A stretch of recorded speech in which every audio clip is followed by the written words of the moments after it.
Hello tout le monde, bienvenue pour votre séance numéro 15. On est sur la formation en langage Python et maintenant que vous avez un petit peu acquis pas mal de notions sur la programmation objet, on a parlé des classes, on a parlé des attributs, on a parlé des méthodes. Alors on aura un autre chapitre sur les méthodes spéciales, on en parlera plus tard, mais sachez qu'il y a ça qui vous attend pour la suite. On a également parlé de la notion d'héritage qui est très très importante en programmation objet, qu'on aura sans doute l'occasion aussi de mettre en pratique dans des exercices, dans des projets, dans pas mal de petites choses. Et pour faire une petite pause avec tout ça, parce que ça fait beaucoup de nouvelles notions que vous avez dû apprendre, on va revenir sur des objets que vous manipulez depuis le début, parce que je rappelle, pour ceux qui auraient loupé quelques épisodes, que tout en Python est objet. Le moindre petit truc que vous utilisez est un objet. Quand vous faites un nombre, vous mettez dans une variable, c'est un objet de classe int, donc un entier. Quand vous écrivez un texte, c'est une chaîne de caractères, donc un string, donc str, c'est un objet également, enfin c'est une classe, pardon, de Python, donc vous créez des objets de classe str, etc., etc. Et justement, comme je parlais des chaînes de caractères, je vous propose dans cette vidéo de revenir un petit peu là-dessus, sur la chaîne de caractères, pour voir qu'est-ce qu'on peut y trouver, qu'est-ce qui peut être intéressant, puisqu'il y a évidemment beaucoup de choses à savoir. Alors, première chose à vous dire, surtout à partir de ce moment de la formation, maintenant qu'on a pas mal évolué, on a été pas mal loin, faut savoir que vous allez avoir des objets de plus en plus complets, avec de plus en plus de choses. Je ne pourrais évidemment, moi, pas passer tout mon temps dans une vidéo à vous montrer toutes les méthodes associées, les attributs, etc. Ou alors il faudrait faire 5-6 vidéos de chaque classe, mais honnêtement ça servirait un petit peu à rien, surtout qu'il y a des choses que vous n'utiliserez jamais. Donc la première chose, et c'est un petit rappel aussi que je fais, à savoir, c'est la petite fonction d'aide, qui s'appelle help, qui lorsque vous mettez quelque chose entre parenthèses, vous permet de vous afficher la doc. Donc vous avez déjà la documentation officielle de n'importe quel langage ou autre sur internet, mais si en plus vous voulez directement accéder à la doc ici, vous faites help, par exemple ici d'une classe, donc on va appeler la classe str. Donc je rappelle que, je vais le mettre ici, la classe str, c'est la classe pour string, c'est-à-dire les chaînes de caractères. D'accord ? On le verra par la suite. Donc si je fais ça, il m'affiche tout un tas de choses, avec ici, vous voyez, pas mal de donc toute la, vous voyez, il me met un classe str, il met que ça hérite de la classe objet, parce que oui, tous les objets héritent de la classe objet, qui est une classe mère, très très haute en fait, et tous nos objets héritent de ça. Maintenant vous savez ce qu'est l'héritage, donc vous comprenez bien ce que je vous dis. Et on a beaucoup de petites choses, donc ça c'est pas ce qui nous intéresse le plus, nous, voilà, ce qui nous intéresse c'est à partir de celle-ci, les méthodes, vous savez, qui n'ont pas de underscore, donc capital, etc. Et on va en voir plusieurs. Donc je vous recommande vraiment d'aller vous renseigner là-dessus, d'accord, d'avoir la curiosité d'aller regarder un petit peu, parce que vous voyez que là il y en a beaucoup quand même, mine de rien. Et tout ça ce sont les méthodes, d'accord, de la classe str. Bon, je vais essayer d'aller jusqu'au bout à peu près, on en arrive sur les rs. Voilà, je pense qu'on a fait le tour, voilà. Donc il y en a beaucoup, d'accord, il y a vraiment toute une liste. Donc évidemment, je vais pas vous montrer tout ça, d'accord. Moi je vais vous en montrer quelques-unes qui peuvent être assez intéressantes à voir par rapport à ça. Et vous pourrez en voir d'autres pour la suite, vous pourrez comme ça vous familiariser avec d'autres méthodes. Donc n'hésitez pas vraiment, parce que je dis je pourrais vraiment pas tout vous montrer, on va vraiment avoir tellement de classes en fait comme ça qui auront plein de méthodes, plein d'attributs, que je ne pourrai pas tout vous montrer. Ce sera vraiment pas possible pour moi de vous montrer un petit peu tout ce qu'on retrouve. Donc je vais vous montrer ce qui est le plus utilisé, ce qui va vraiment beaucoup vous servir. Et on est parti du coup avec cette fameuse classe. Alors la chaîne de caractères, vous savez comment ça fonctionne. C'est quand par exemple j'ai je fais une chaîne comme ceci et que je mets du texte à l'intérieur. À partir de là, alors c'est rien, c'est une petite pop-up, hop. À partir de là, donc la chaîne de caractères, enfin Python, pardon, l'interpréteur Python va le définir comme étant une chaîne, parce que j'ai mis des doubles cotes, donc pour lui, voilà, il n'y a pas de souci, en plus c'est des lettres, aucun problème, il va traiter ça comme une chaîne de caractères. On a donc plusieurs méthodes très intéressantes à ce niveau-là. Alors moi je vais faire simplement on va faire print de ma chaîne, d'accord. Voilà, on va faire le print à la fin pour travailler directement là-dessus. Ma chaîne, voilà. Première petite méthode que je peux vous montrer, des méthodes qui vont permettre de formater le texte, c'est-à-dire de le modifier. On a une méthode très simple qui va être, donc vous utilisez l'objet, donc l'objet ici c'est ma chaîne, un point pour choisir d'utiliser une méthode dessus, et vous avez une méthode, c'est upper. Donc elle prend rien, ici vous ne mettez rien en paramètres, et vous allez voir un petit peu le résultat, je pense que vous l'avez un petit peu deviné, ça va tout simplement tout vous mettre en majuscule, d'accord. Donc ça c'est très intéressant, à ce niveau-là, pour pouvoir faire ces modifications ici. On peut également avoir son inverse, alors je peux éventuellement peut-être vous en noter quelques-unes, je vais vous noter juste les noms, d'accord. Alors rigueur ici, qu'est-ce que je peux mettre?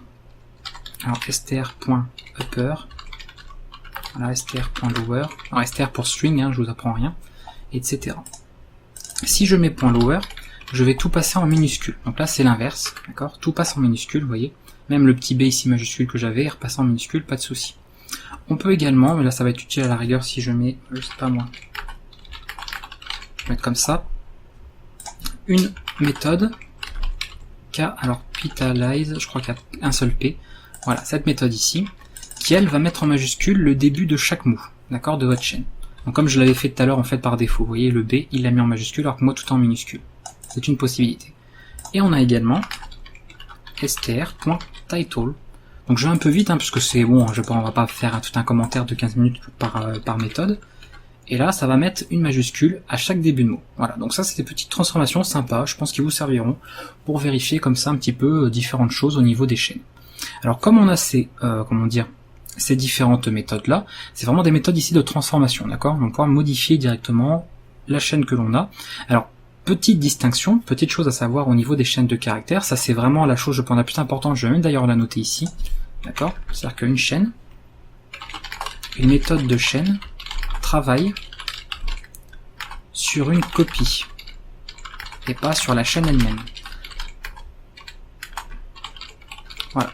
Ça c'est à bien comprendre, c'est-à-dire ici, d'accord, quand je fais ça en fait, ceci, ça a fait une copie de ma chaîne, ça l'a mis en, vous voyez comme ça avec des majuscules partout, et ça a réaffecté, d'accord, ça à cette variable.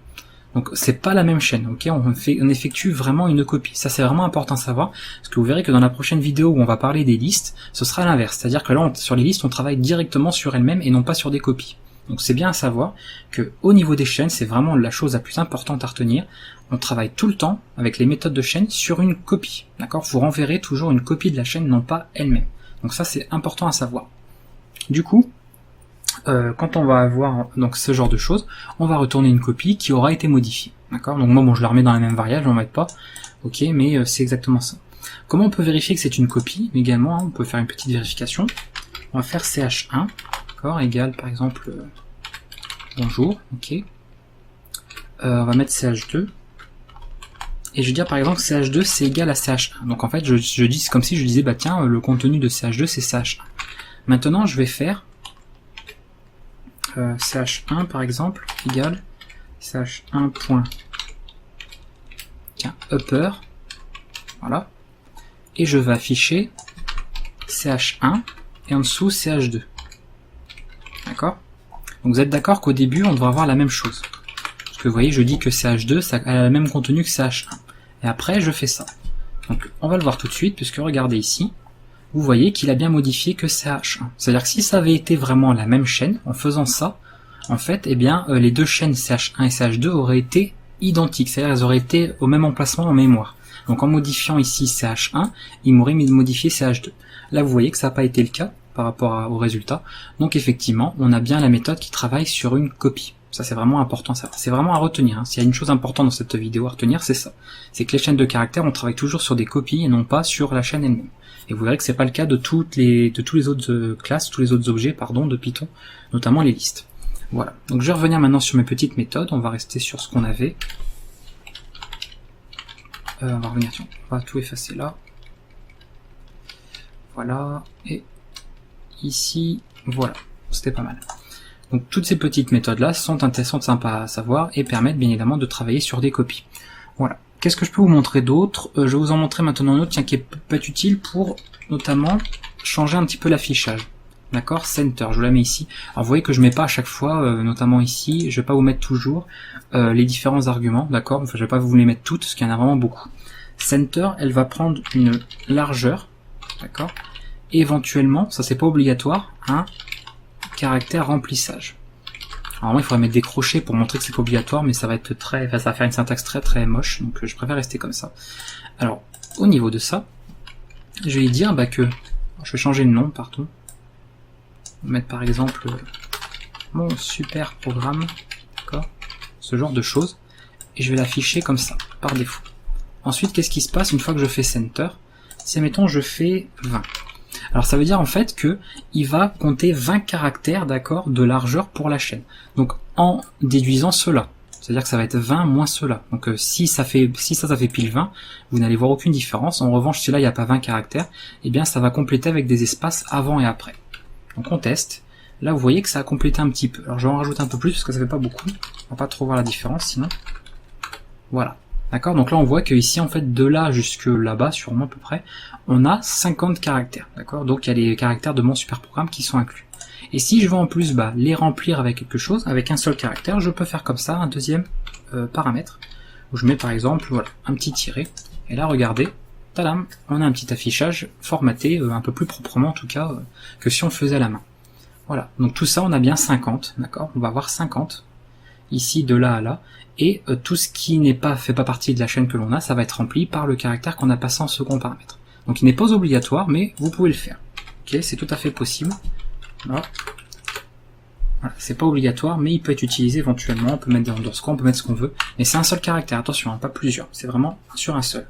Et là comme ça vous pouvez travailler de cette manière, ça peut être sympa pour changer un peu le formatage. Voilà, pour ces petites méthodes. Qu'est-ce que je peux vous montrer d'autre également? Après on verra un petit peu des méthodes un peu plus poussées si vous voulez, mais pour moi je voulais rester là-dessus. On peut avoir des méthodes pour faire de la vérification, de la recherche, ça peut être pas mal. On va regarder ça un petit peu. On a str.find, donc find il va chercher une chaîne, il peut éventuellement chercher vers un début et une fin, et on va avoir str. C'est index, hein, si je dis pas de bêtises, que je ne comprends pas avec les langages, hein. C'est chaîne, et ça va être pareil, début fin. C'est pareil, bon j'utilise pas tous les jours toutes les méthodes, donc vous savez on a vite fait d'oublier des méthodes qu'on n'utilise pas souvent dans des langages. Donc de toute façon je verrai si je me suis trompé quelque part à l'exécution. Alors ces deux méthodes vont permettre de faire de la recherche en fait de quelque chose. C'est-à-dire dans mon super programme ici, d'accord, je peux vérifier, alors on va le faire, tiens on va faire un print directement, hein, ici. Hop. Je veux vérifier, est-ce que dans ma chaîne je peux trouver le terme super, d'accord, comme ceci. On va tester.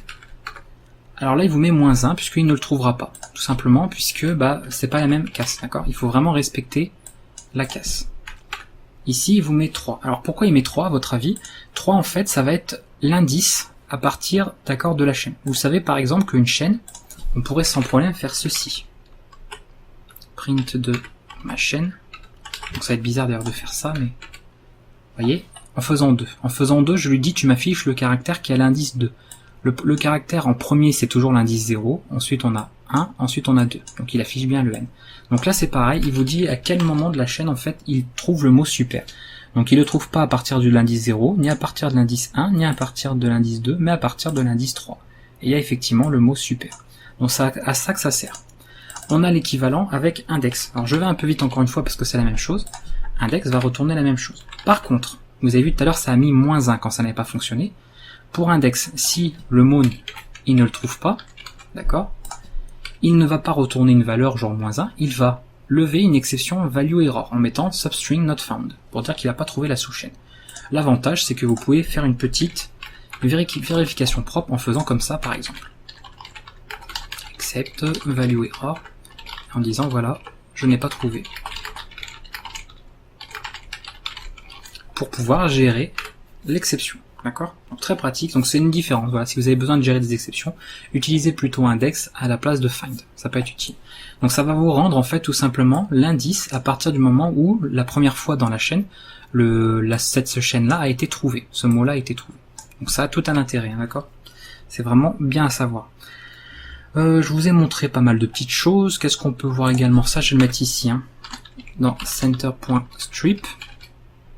Voilà, sur les chaînes, qui va enlever tous les espaces. D'accord, par exemple ici, vous voyez, je mets plein d'espaces bizarres. D'accord. Si je fais un print normal, on va avoir ça.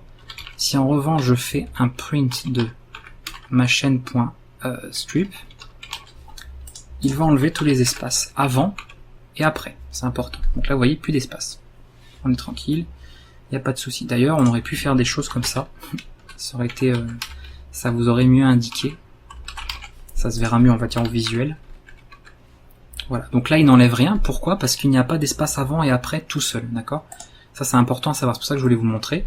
Quand vous mettez un symbole, pour lui ici, ça fait partie de l'affichage que vous vouliez. Ce ne sont pas des espaces blancs en fait. Un espace blanc, on appelle ça comme ça quand c'est un espace qui est avant ou après un mot. C'est-à-dire un espace qui ne sert à rien en fait. S'il n'y a rien entre deux, c'est pas la peine. Donc si vous mettez une phrase avec plusieurs mots, il ne va pas enlever les espaces entre les mots. Par contre, il enlèvera les espaces avant le tout premier mot et après le dernier. Donc ça, c'est important à savoir. Donc voilà pour strip, voilà pour, donc du coup on a vu center, on a vu tout ça. Qu'est-ce que je peux vous montrer d'autre? Ce que je vous dis, il y en a beaucoup, il y a vraiment beaucoup de méthodes. J'ai pas forcément l'intérêt de toutes vous les montrer, puisqu'il y en a plein que vous utiliserez jamais. Donc c'est pas forcément utile, mais on peut en voir quand même quelques-unes. Comme on avait fait de la recherche ici, on peut faire également du remplacement. Ça je peux la montrer, parce qu'elle est quand même utile. Donc l'ancienne chaîne, la nouvelle. Et on peut même éventuellement choisir, d'accord, dans les paramètres non obligatoires, comme ici il y avait d'ailleurs pour début et fin que j'ai pas forcément montré, vous pouvez dire à partir de entre quel moment, quel endroit de la chaîne vous faites la recherche, d'accord. Début par exemple si vous mettez 0, c'est-à-dire qu'il cherche à partir du premier caractère, si vous mettez 3, c'est-à-dire qu'il cherche voilà jusqu'au caractère d'indice 3. Et là on va avoir pareil pour replace, c'est pas obligatoire d'ailleurs. Voilà, ça va être par exemple nombre, non, occurrence en fait, ça va être surtout le nombre d'occurrences. Voilà. Donc là, on va simplement faire,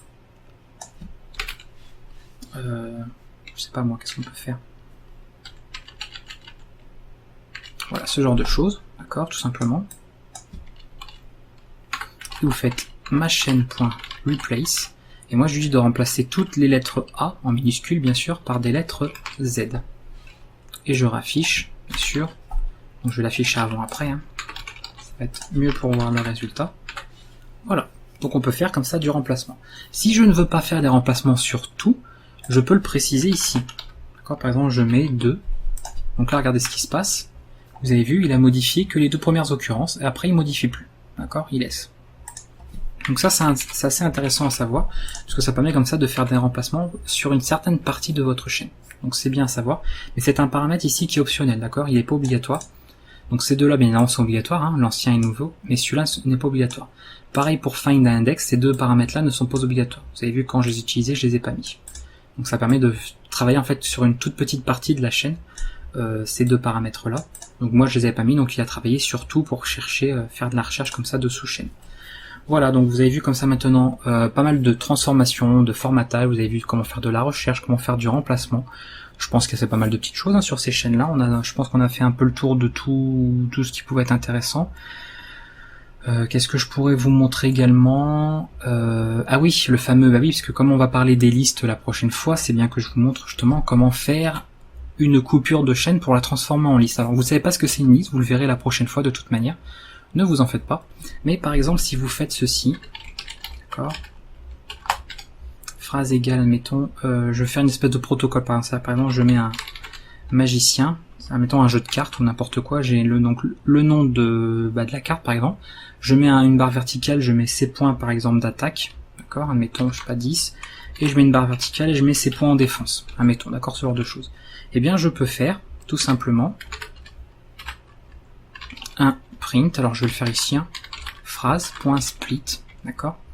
Et je choisis le séparateur, en fait, qui va me permettre de couper. Donc, c'est-à-dire ici, moi, la barre verticale.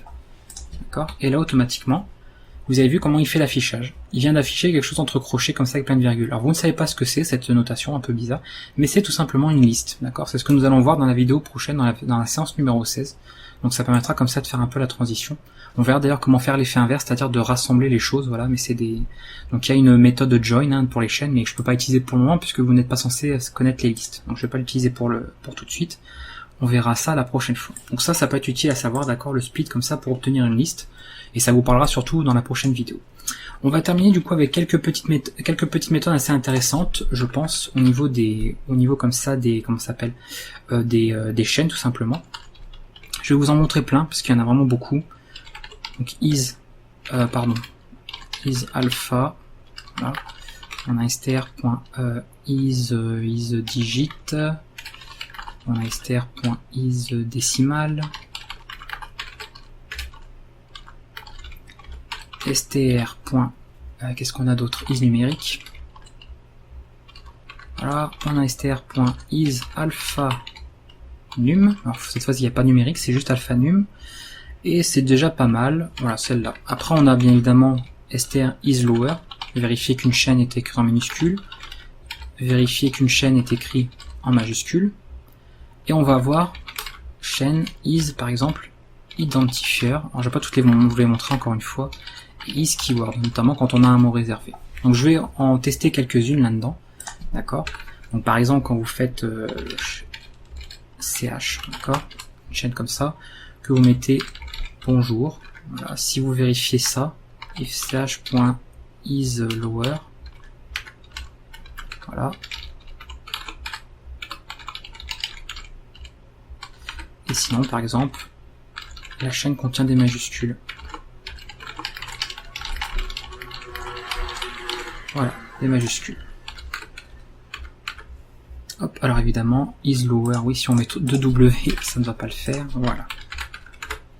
Ok, donc ça permet comme ça de faire des petites vérifications dans des if ou autre, hein, parce que c'est l'intérêt, hein, parce que c'est un book, ça retourne vrai ou faux, hein, ce genre de fonction, de méthode, pardon. C'est soit c'est effectivement le cas et ça retourne true, soit ce n'est pas le cas et ça retourne false. Donc un booléen, hein, tout simplement. Le retour de la méthode est un booléen. Vous pouvez également avoir des mots clés. Vous savez par exemple le mot classe est réservé, d'accord, parce que pour créer une classe en Python, bah, je fais ce genre de choses. Classe animale, etc. Après vous savez on faisait le init, etc. D'ailleurs, le def est également un mot réservé, ce genre de choses. Eh bien, vous pouvez vérifier ça avec isIdentifier. Voilà. Donc réservé. On va mettre libre. Voilà. Donc là, la chaîne c'est classe. Et je vérifie si c'est un identifiant. Et il vous met réservé. Effectivement, le mot classe est un mot réservé du langage Python.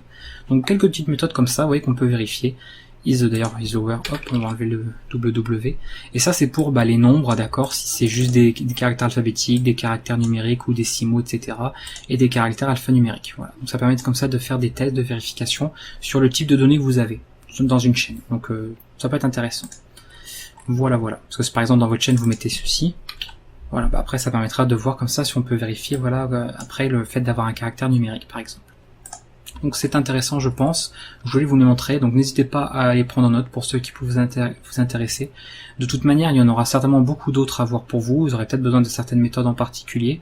Là, c'était vraiment histoire de vous montrer des méthodes assez pratiques, d'accord, dont on va avoir usage assez souvent. Donc c'est bien de le savoir, mais vous n'êtes pas obligé de tout retenir. On peut faire également une recherche de sous-chaînes, d'accord. Par exemple, vous voulez chercher si une chaîne appartient à une autre très rapidement dans un if. Il y a une méthode très simple aussi, directement dans le code. Par exemple, si je fais ça, d'accord, le langage Python, hop, ok, eh bien je peux faire chercher de cette manière-là. Je peux dire si, par exemple, langage est dans la chaîne, d'accord, et bien du coup on a trouvé le mot, d'accord, ce genre de choses. Et sinon, bah, on met non trouvé, par exemple. Donc pas besoin d'avoir une méthode ici, vous voyez, vous faites juste ça. Petite syntaxe dans un if. C'est la chaîne que vous cherchez in dans une autre chaîne. Et ça va fonctionner aussi. Donc très pratique, pas besoin d'utiliser de méthode find ou je ne sais quoi, bref, pour retourner des index. Là vous faites juste ça, ça permet de vérifier une sous-chaîne dans une autre. Donc ça c'est vraiment bien pour de la recherche très rapide, en une ligne, on fait notre recherche directement. Donc ça peut être vraiment pas mal.